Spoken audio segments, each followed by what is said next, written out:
Hello, welcome to World of Miniatures. I'm Jim, and tonight we're going to be unboxing and reviewing various basing products from Warmtree and Army Painter. Let's get started.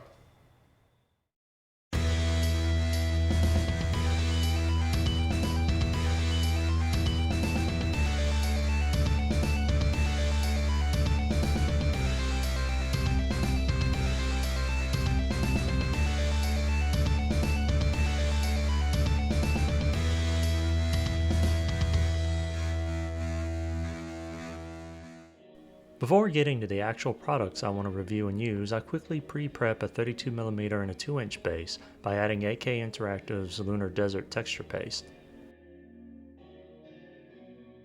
Once dry, I add Satchel Brown from 2.0 Speed Paint line and let this dry as well.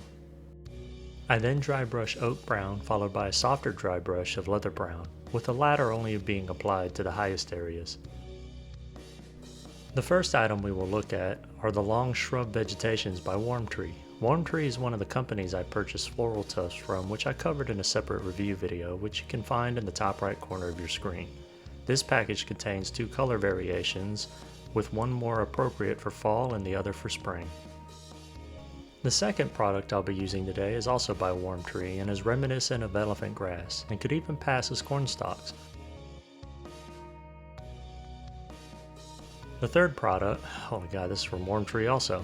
Yep, my intention was to use this as small sticks, but I clearly didn't even look at the images when I ordered this product, as it's marketed as creeping vines, but I can see using them as large knotted roots that are exposed in places under a large tree. The final product is not from Warmtree but from Army Painter, and it's a starter set for miniature basing containing a melange of assorted basing paraphernalia. Inside is a quick army painting guide for beginners, an instruction card on how to remove excess medium from their dropper bottles, as well as basic brush care notes. The actual basing contents consist of 2 small packets of swamp tufts, a small bottle of PVA glue, and a precision spill-free dropper bottle, battlefield static grass, spongy summer undergrowth, spongy battlefield rocks, spongy brown battleground, in this bag of Fed summoning pump, blow, or cocaina. Wait, nope, that's Army Painter's battlefield snow. The back of the box does give several good examples of these items being combined on bases, though the snow texture is a little too coarse, but I'm also used to the finery of AK Interactive's products.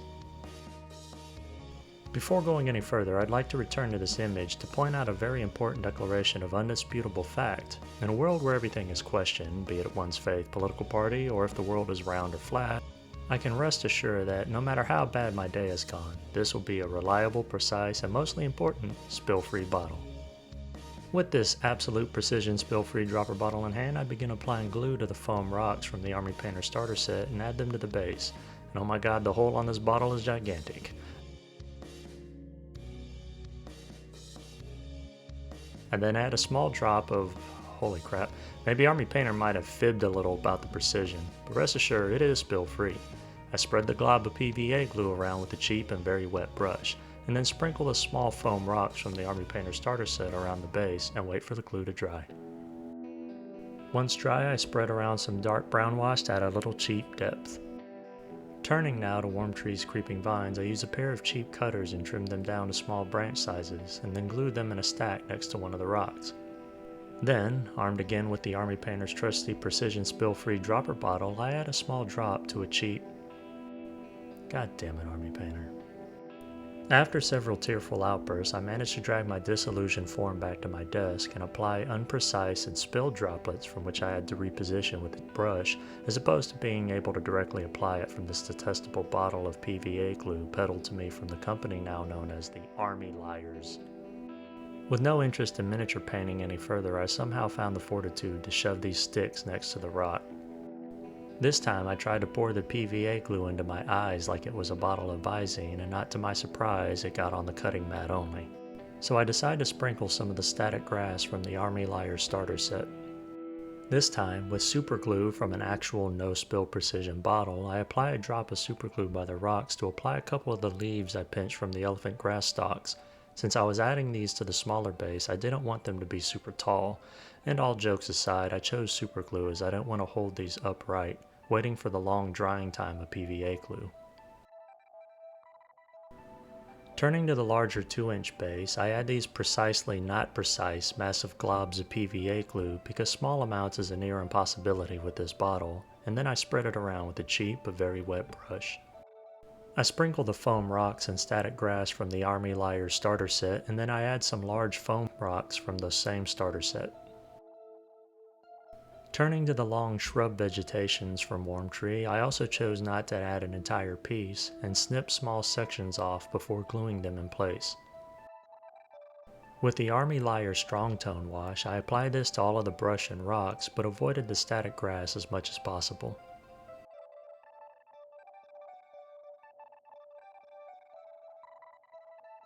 I paint the rims of the bases with the Army Liar's matte black, take another hit of their cheap-ass fentanyl lace snow flocking, and call it a night.